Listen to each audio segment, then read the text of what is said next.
모닝타임즈 시간입니다. 뉴욕 증시는 다시 한번 하락으로 거래를 마쳤는데요. 사실 장중에는 상승불도 들어왔고요. 확실하게 전강 후약의 모습을 띄었습니다. 기업들의 실적은 오히려 나쁘지 않은데 이 국채금리 발작으로 인해서 시장이 호재를 전혀 받아들여주지 않는 그런 모습이 연출되고 있습니다. 과연 이번 주 마지막 거래일은 어떤 전략으로 대응을 해봐야 될지 오늘도 토마토 투자클럽의 최원재 전문가님과 함께 분석해 보겠습니다. 전문가님 안녕하세요. 안녕하십니까. 네, 뉴욕 증시 또 하락했는데 어떤 특징들이 있었을까요? 네, 국채금리가 이틀 연속 급등하면서 시장에 부담을 주면서 3대 지수 모두 하락으로 마감을 했는데요. 다우가 0.3% 하락, 나스닥이 0.6% 하락, S&P 500이 0.8% 하락했습니다. 업종 중에서는 카지노 업종이 강세를 나타냈는데 라스베가스 샌즈가 5.6% 상승했고 윈리조트, 펜내셔널 게이밍이 모두 3%대 강세를 나타냈습니다. IBM이 호실적을 발표하면서 4.7% 상승했고요. 소프트웨어 업체인 오라클이 4.4% 상승, 그 다음에 쇼피파이가 4.8% 상승했습니다. 그 다음에 반도체 장비 주식인 ASML이 실적 발표를 했는데 전일의 강세에 이어서 오늘도 역시 강세를 나타냈는데 3.1% 상승했고요. 알루미늄 업체인 알코아가 3.4% 상승했습니다. AT&T가 7.7% 상승했는데요. 호실적을 발표하면서 강세를 나타냈습니다. 매출이 300억 4천만 달러를 기록했는데 시장 예상치로는 298억 5천만 달러였습니다. 예상치를 상회했고요. EPS 주당 순이익도 68센트를 기록했는데 시장 예상치로는 61센트였습니다. 지금 가입자가 713만 명이 했는데요. 시장 예상치로는 470만 명을 예상했는데 훨씬 초과했고요. 무선사업부 매출이 큰 폭으로 증가를 했습니다. 램리서치 반도체 장비주죠. 7.8% 상승했는데 역시 호실적을 발표했습니다. 매출이 50억 7천만 달러를 기록했는데 시장 예상치로는 49억 2천만 달러였기 때문에 예상치 상회했고요.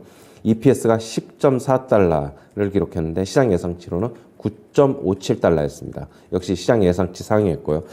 그리고 이제 가이던스도 상향 조정을 했는데 매출이 51억 달러로 상향 조정을 했고 시장에서는 48억 1천만 달러를 예상했는데 그거보다 좀 높게 가이던스를 조정했고요. 그다음에 시장에 지금 가이던스 EPS도 10달러로 상향 조정했는데 시장에서는 9.09달러를 예상했는데 역시 지금 예상치를 상회했습니다. 지금 신규 실업수당 청구 건수가 21만 4천 건으로 집계가 됐는데 지난주보다 12,000건이 감소했고 시장 예상치인 23만 건보다도 예상치 하회했습니다. 그 다음에 UBS 바클레이스 측에서는 연준이 내년에 양적 긴축을 늦추거나 중단해야 할 것이다 라고 얘기를 하고 있는데요. 시장 예상보다 1년 이상 빨리 종료될 것이다 라고 얘기를 하고 있는데 내년 상반기, 지금 한 6월 정도쯤에 양적 긴축 속도가 바뀔 수 있다. 지금 월 950억 달러 정도 되는 950억 달러씩을 이제 양적 긴축을 하고 있는데 조금 축소될 가능성이 있거나 아니면 중단할 가능성이 있다. 이렇게 얘기를 하고 있습니다. 소시에테 제네럴 측에서는 10년물 국채금리가 4.5%까지 도달할 가능성이 높다라고 얘기를 하고 있는데요. 최근에 10년물 국채금리가 주식시장에 상당한 부담을 주면서 계속 상승하고 있는데요. 오늘도 지금 10년 만기 국채금리가 상당 부분 상승을 했죠. 그런데 이제 장기적으로 보면 좀 등락을 거듭하더라도 결국엔 4.5%까지 갈 수 있다. 이렇게 얘기를 하고 있습니다. 그 다음에 밸런스 측에서는 지금 테슬라가 강달러의 충격을 좀 입었는데 애플도 충격을 있을 것이다라고 얘기를 하고 있습니다. 지금 애플 경영진이 얼마 전에 이제 강달러로 인해 매출 증가율이 6% 정도 하락할 수도 있다. 이렇게 얘기를 하고 있는데요. 지금 밸런스 측에서는 이보다 더 큰 타격이 있을 것 같다라고 얘기를 하고 있습니다. 그 이유는 테슬라는 해외 매출 의존도가 55%인데 애플은 58%로 해외 매출 의존도가 더 높기 때문이다. 이렇게 얘기를 하고 있습니다. 네, 그렇군요. 종목과 포함해서 이렇게 시장에 대한 시각들을 많이 좀 들어봤습니다. 일단 국채금리가 상당히 좀 많이 올라가지고요. 2년물, 10년물 뭐 너나 할 것 없이 다 올라와 있는데 어떻게 보세요? 국채금리 앞으로의 전망들? 뭐 계속 상승하고 있으니까 뭐 좀 더 상승하겠죠. 지금 소시에테 제네럴 측에서도 뭐 4.5%까지는 도달할 가능성이 있다고 보고 있고요. 네. 지금 뭐 차트를 보더라도 계속 우상향입니다. 뭐 21선에서 계속 지지받고 올라가는 모습.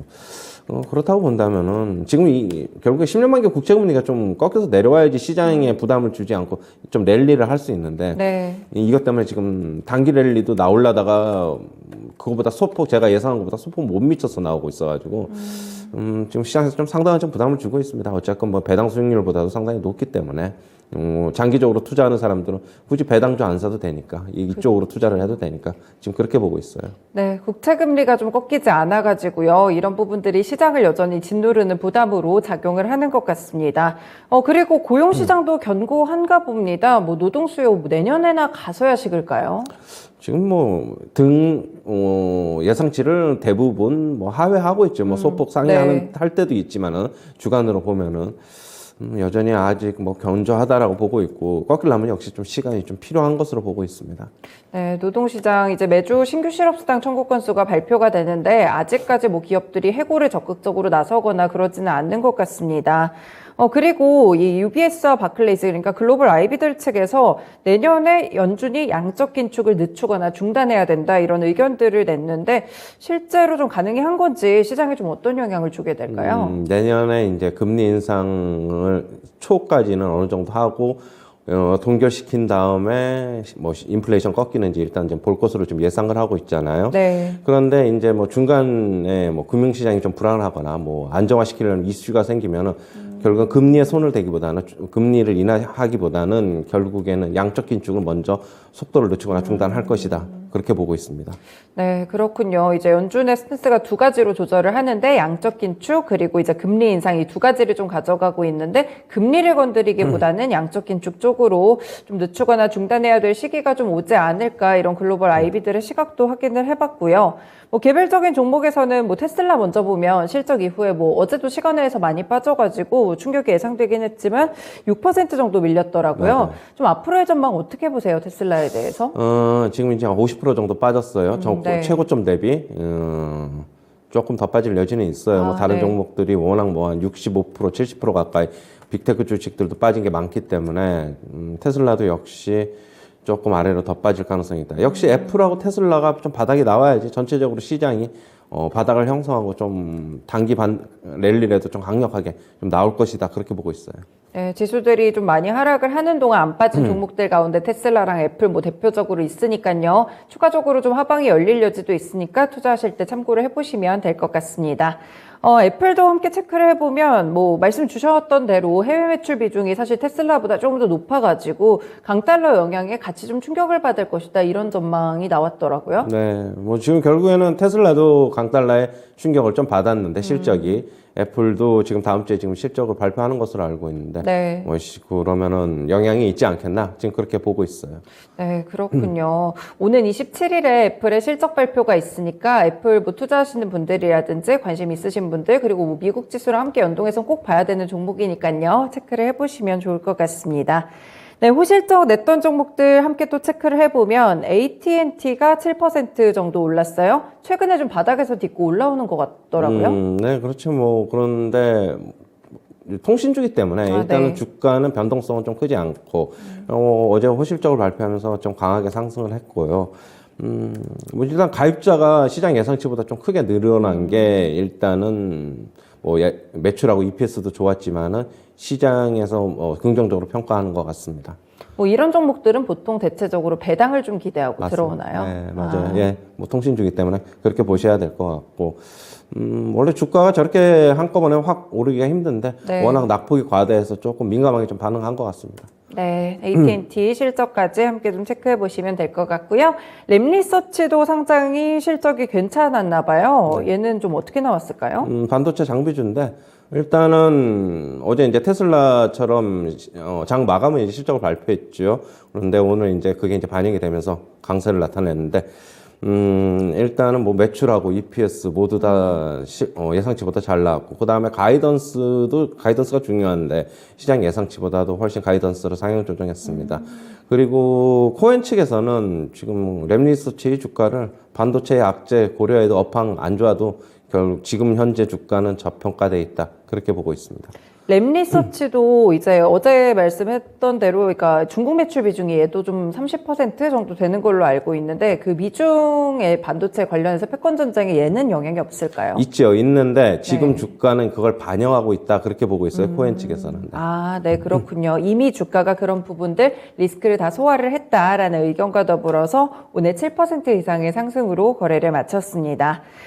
그리고 리즈 트러스 영국 총리가 좀 사임을 했어요. 감세안으로 시장에 좀 큰 불안을 가져왔었는데 사임을 한 게 어떻게 시장에는 어떤 영향을 주나요? 일단은 감사한 전부 다 이제 안 하기로 했잖아요. 네네. 지금 신임 재무장관이 와가지고 그래서 이제 뭐 책임지고 좀 물러나는 것으로 보고 있고 하지만 시장이 바로 영국의 뭐 통화가 바로 뭐 안정을 찾을지 통화 가치가 안정을 찾을지는 조금 더 시간 두고 지켜봐야 된다. 아직 뭐 잠복돼 있는 악재들이 좀 많다. 결국에는 끝을 본다면은 네. 영국 지금 뭐 인플레이션이 또 다시 영국이 뭐 10.1% 지난달에 9.9%였는데 CPI가 상당히 물가 상승률이 높아가지고 시장 한간에서 예측하는 대로 루머가 맞다면 IMF로 가는 게 아닌가 그렇게 보고 있어요. 끝을 본다면 역시 그 IMF로 가야지 끝이 아닌가 그렇게 보고 있습니다. 그렇군요. 영국 쪽도 상당히 좀 지금 좋지 않은 것 같습니다. 경제적인 불확실성이 확대가 되고 있는 구간인데, 그리고 뭐 주변국 증시 둘러봤을 때 엔화 관련해서 또 엔저 현상이 엄청 심화가 되고 있어요. 아시아 외환위기 이야기까지 좀 나오고 있는데 어떻게 보시나요? 일단은 어제 이제 150엔 이상으로 이제 마감을 했는데 네. 달러 대비 결국에는 과거에 이제 외환위기를 봤을 때는 태국하고 말레이시아가 안 좋았기 때문에 그쪽에서 이제 바트화하고 이제 말레이시아 통화가 안 좋아가지고 우리나라로 옮겨왔는데 네. 이제는 어떻게 본다면 아시아에서 뭐 대국이라고 할 수 있는 중국하고 일본 그러니까 그쪽 위안화랑 엔화가 지금 통화 가치가 상당 부분 폭락을 해가지고 우리나라까지 같이 영향을 받고 있는 모습이에요. 역시 뭐 달러는 계속적으로 올라갈 수밖에 없다라고 보고 있고 이제 일본이 뭐 계속적으로 금리도 안 올리고 하니까 뭐 통화 가치 하락은 피할 수 없는 것 네. 같아요. 일본이 어떻게 스탠스를 취하느냐. 뭐 지금 외환위기 가능성이 있다고 하는데 뭐 그것까지는 안 가겠지만 그거에 준하는 거는 올 수도 있다. 저는 그렇게 보고 있습니다. 그렇군요. 뭐 일본 같은 경우에 대표적으로 금리 인상에 좀 보수적인 이런 행보를 취하고 있는 그런 국가여가지고요. 조금 더 엔저 현상이 심화되면서 나타나는 것 같습니다. 일단 일본 정부도 좀 개입을 예상을 하고 있는 것 같은데 추가적인 흐름들 살펴보셔야 될 것 같고요. 국내 시장도 어제 하락을 기록했어요. 뭐 다음 주까지 어떻게 좀 보시나요, 전문가님? 제가 나스닥, S&P, 다우, 뭐 미국 증시 어제 오늘 좀 중요할 것이다라고 했는데 네. 장 초반에는 조금 하락으로 출발했다가 S&P 500, 나스닥, 뭐 다우 모두 하락으로 출발했다가 상승으로 갔어요. 좀 큰 폭으로 상승이 어느 정도 났어요. 한 1%대까지는. 그러다가 이제 국채 금리가 진정이 안 되면서 지금 결국에 하락으로 마감을 했는데 뭐 기술적으로는 일단 안 좋습니다. 어느 정도 단기적으로는 상승이 좀 끝나는 게 아닌가 보고 있고요. 다시 뭐 전저점 테스트할 것으로 보고 있고요. 미국 증시. 국내 증시 뭐 상당 부분 그렇게 본다면 부담스럽다. 역시 엔화 가치와 함께 미국 증시 같이 봐야 되는데 그러면 달러 강세 다시 나타날 수 있고 지금 일단은 시장 뭐 주말이니까 또 역시 좀 관망해봐야 되지 않느냐. 그러나 이제 아직까지 예측은 10월 달에는 양봉으로 끝날 것으로 보고 있고, 개인적으로는. 네. 11월 둘째 주까지는 2150에서 2250을 아직까지는 유지를 하고 싶습니다. 중간에 하락폭이 좀 크게 나타나면 저도 조금 조정을 할 수 있겠지만, 그 정도까지는 시간 끌기에 좀 들어간 게 아닌가. 미국 증시처럼. 미국 증시 전저점 테스트 하더라도 급락으로 갈 것으로는 보지 않고 또다시 좀 등락을 거듭할 것으로 보고 있어요. 네, 어느 정도 일정 수준을 유지하면서 등락이 좀 나올 것이라는 전망까지 주셨습니다. 외국인 수급만 한 번 더 체크를 해보면 어제 이제 14거래일 만에 매도로 돌아서긴 했는데 막판에 체크를 해보니까 되게 제한적으로 바뀌었더라고요. 매도가 24억 원인가 그랬거든요. 맞아요. 어떻게 보세요, 포지션을? 그러니까 코스피 시장 현물하고 그다음에 선물 시장 같이 봐야 되는데 똑같은 현상이 나타났어요. 어제 조금 전에 앵커님께서 얘기했듯이 오전에는 뭐 2천억 넘게 좀 팔았다가 결국에는 지수가 어느 정도 2,200에 근처에 다가서니까 뭐 어느 정도 좀 매수를 좀 한 것으로 보고 있어요. 네. 그래서 딱 2,200을 코스피 어제 장중 저점을 찍고 조금 반등을 했거든요. 그렇게 이제 뭐 어느 정도 주식하고 선물 시장에서 같이 개입을 한 것으로 보고 있고 선물 시장에서도 오전장에는 한 5천 개약 넘게 매도 나왔어요. 그런데 마감을 해보니까 뭐 강보 11개 순매수로 나와서 맞아요. 그냥 보합으로 마감을 했죠.